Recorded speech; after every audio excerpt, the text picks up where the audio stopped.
I'm Erik Morgansen. This is my shot breakdown.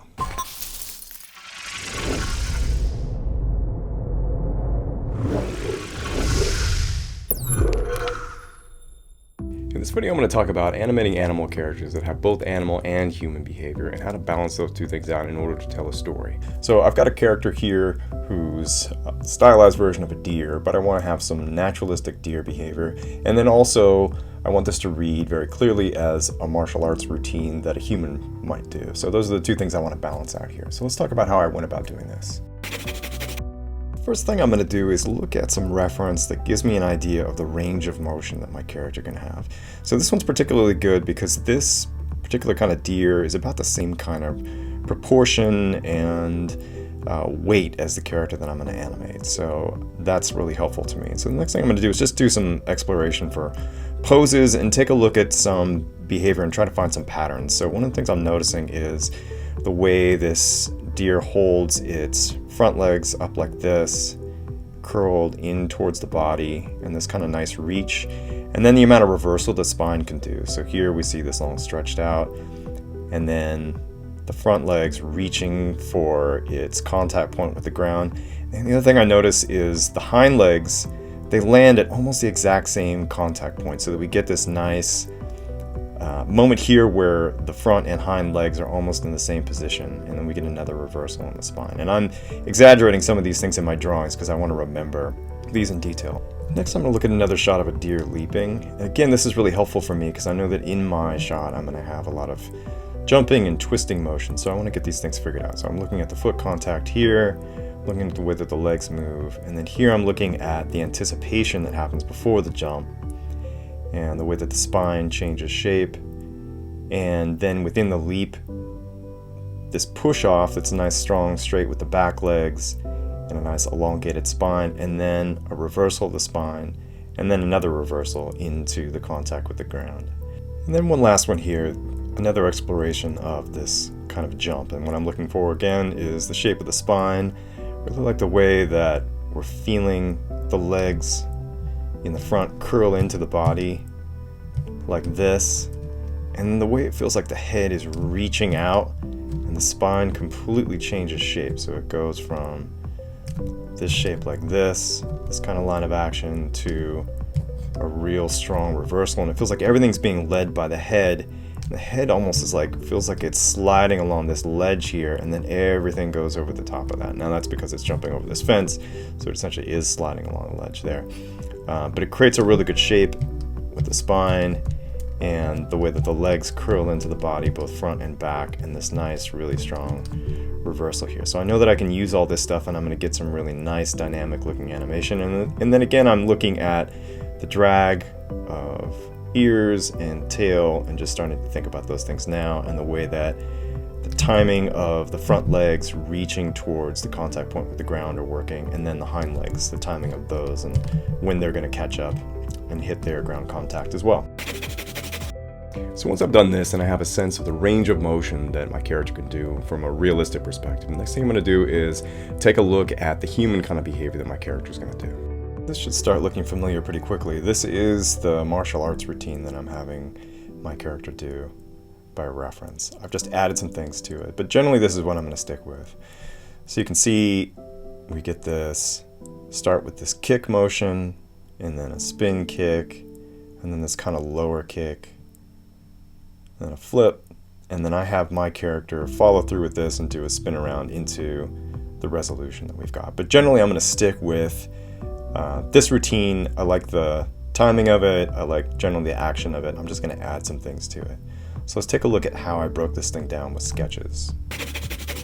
So I'm using this reference now to do a pencil test style draw over of my reference, and I'm transposing the anatomy of my character onto what I'm seeing in the action of this live action person. So you can see here in this moment, I'm using that nice twist in the spine and change in direction that we saw in some of the deer reference, where he slides up like this, and then the legs curl in this way. So going into this kick, I'm going to use something that looks very much like that naturalistic deer behavior, and then using that leaping forward with arms going forward and legs still tucked behind into this contact point, and then calling out my contact points with the ground here on the hind legs, and then into this twist kick, or the spinning kick like this. And this I'm treating pretty literally to what the reference is doing. So it's looking more like a human behavior. The one thing that I am changing that I found as I started to get into this is that I have to keep these arms in tight to the body so it looks like a deer. If I wanted to do this kind of thing with an arm out wide like that from the body, it quickly starts to look less like a deer and more like a person in a deer costume, and that's what I want to avoid. I want to look like this is an actual deer doing something that a human can do, not someone wearing a costume. So now, following through, I had to do a little bit of a switch over, so I'm over the top of the character here. And then in this moment where this low kick happens, in my final shot, I actually had the kick come up higher because this just didn't read very clearly to have this kind of swipe against the ground. It didn't look that interesting. So I have my kick with the deer character comes up high like this. So I changed that, and then we've got this twisting motion here. This is another place where it became very clear to me that I couldn't do this kind of thing where the arms are out wide like this person is doing. It just doesn't look like a deer anymore. So through a section like this, I have to keep these arms tucked in like this, like a deer would do, rather than this kind of human motion. Otherwise it starts to break down and it doesn't work anymore. And again, this flip,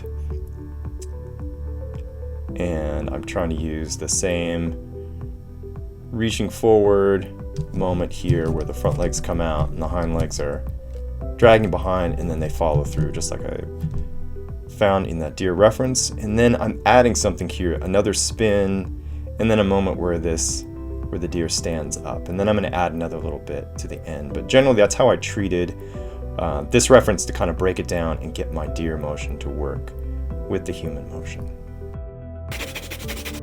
So now that I have that pencil test complete, I'm going to use all those poses to do my first round of blocking. So this generally has the kind of poses and timing that I want, but there's some things missing. It doesn't feel so much like a martial arts routine. It feels just like a character doing some kind of random acrobatics. So I need to find some ways to make this feel more distinct. And there are a couple things missing that I want to pay attention to. So if we look at the moments where the kicks and punches happen, like in here, I need to have more of an anticipation. I need to get the body more involved. Like if you watch the video of the martial artist, there's a twisting that happens where the chest revolves in the opposite direction of the hips, and the hips want to lead this action. The other thing I can do to make this more defined is to hold this leg out here longer and stretch it out a little bit more. Here this really gets lost, so I want to get this leg outside of the silhouette of the body, and again I want to reach out more with it, so I'm going to exaggerate that. And then going into the contacts with the ground, we feel how sluggish this is. We get close to the ground and then it kind of floats down, and here same thing, we're kind of floating and landing on the ground. Here, like I mentioned before, this low kick just didn't really work. It doesn't feel very defined, so I'm going to change this thing so that the kick is up high through here, and I'm going to have to drop the head down and lift the hips up to do that. So this feels like it has a stronger silhouette that's clearer, and then also feels a little bit more violent. And then the same thing here, I'm going to hold this leg out here for another frame or two so we can see it clearly. This jump, the way that the front legs are contacting the ground, doesn't feel very defined. Same thing, back legs are slipping around, so we're losing some of the sharpness there. And then here we don't even really feel this kick, so I'm going to exaggerate the amount of time that the character's hung up here. I'm going to have him look over this direction so it looks like he's looking at this kick, and then when it happens I'm going to hold that up longer for a couple frames and really feel like there's an extension here with this leg through this kick, and exaggerate that as well. And then I added in this bit with punches that wasn't there before, because it felt like in through here this just was sort of nothing. This was just a spin around, didn't have a lot of activity or sharpness to it, so I added in that bit there. And so essentially what I did was I bracketed off the motion of this turn, I slowed it down a little bit, and added those two moments of punches in here. And then at the end I added in the antic with the ear coming in front of the eye and then him blowing it out of the way to give it a nice character moment. So this is my next pass of blocking with some cleanup. And it's looking better. I'm starting to get some more of this stuff to work. And so you can see some of the things I added in here, like this moment with the punches in through this section,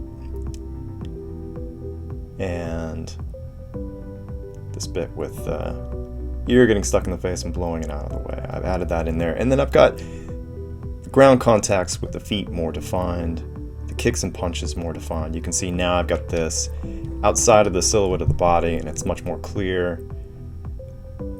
This leg, I'm exaggerating it more, holding it out a bit longer. These foot contacts are working better.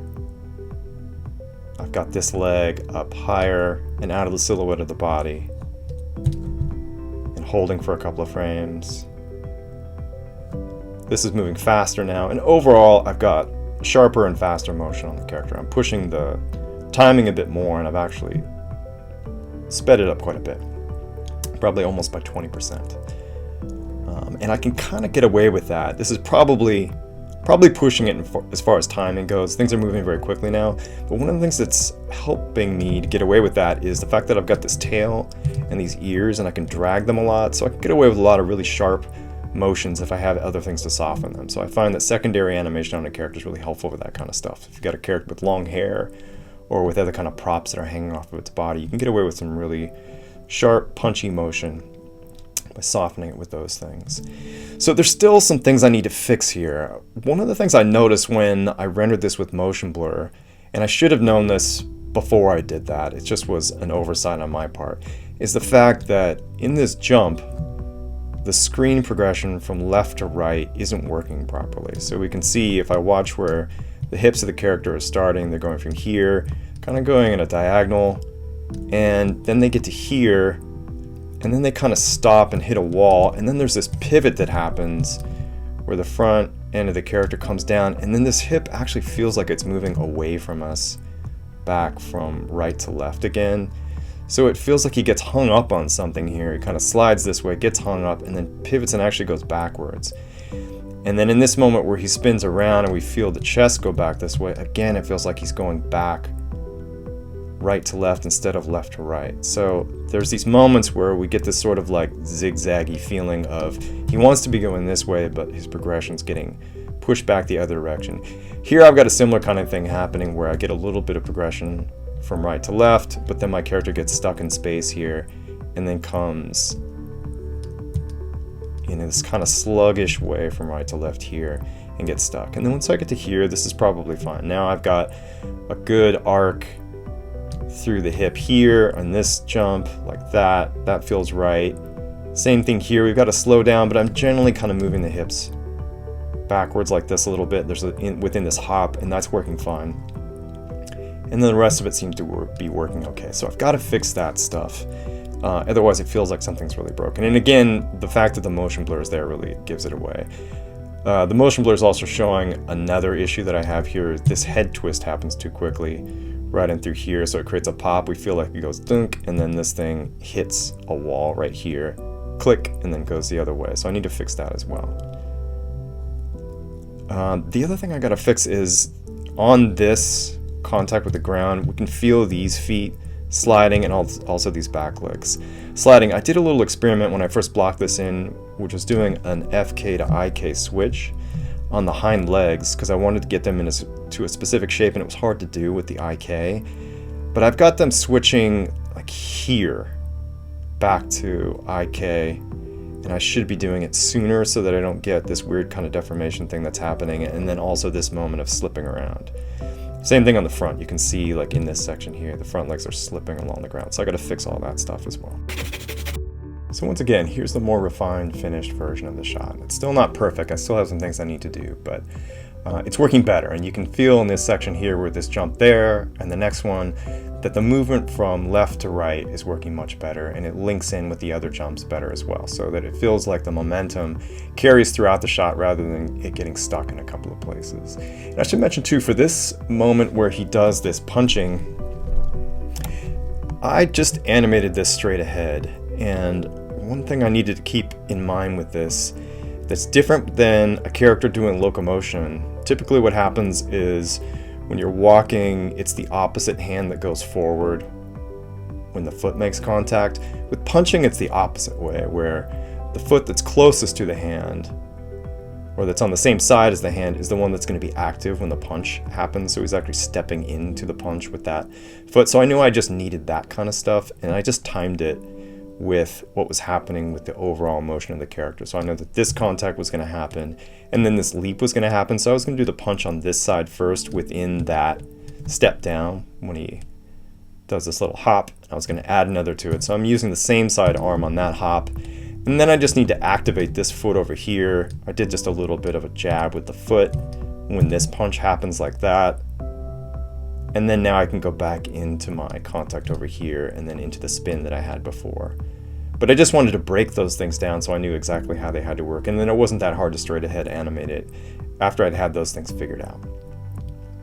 And then same thing with this. I actually straight ahead animated this bit with the ear coming over in the turn. I just did the major motions first of how I wanted the ear to come across, and then this head motion as he blows the ear out of the way. One thing I want to point out here is that you notice this motion isn't isolated to just the head. I started over here with the hips. And even for the smallest motion on the head of a character, for an accent or even on the arm or something like that, if I'm just going to do a little accent or a point or a gesture or something like that, I want the hip to be somehow involved, even a little bit. And you can see here the hip drops just slightly like this, then the chest goes, and then the head. The head's the major action, it's the sharpest one, but it's led by all of these things. And the reason I do that is because otherwise that head motion is going to feel completely isolated from the rest of the body, and it's going to make it feel robotic. So I always want to pay attention to those things when I'm animating gestures or accents on heads. So that's a good example of how I go about animating a shot like this, where I'm blending human and animal behavior together. First, finding some really good reference of animal behavior and trying to get a sense of the range of that motion and finding some patterns of how the body moves, and then finding a piece of, or multiple pieces of human behavior that I'm going to use to base my shot on, and then creating a pencil test from that where I blend them together and find the things that aren't working quite so well that I need to eliminate. So in this case, an example of that was the elbows sticking out. It looked too human, not enough like a deer. Then once I have that done, I can use that to base my blocking of my performance on, and then move on and clean up from there. That's my shot breakdown. Thanks for watching.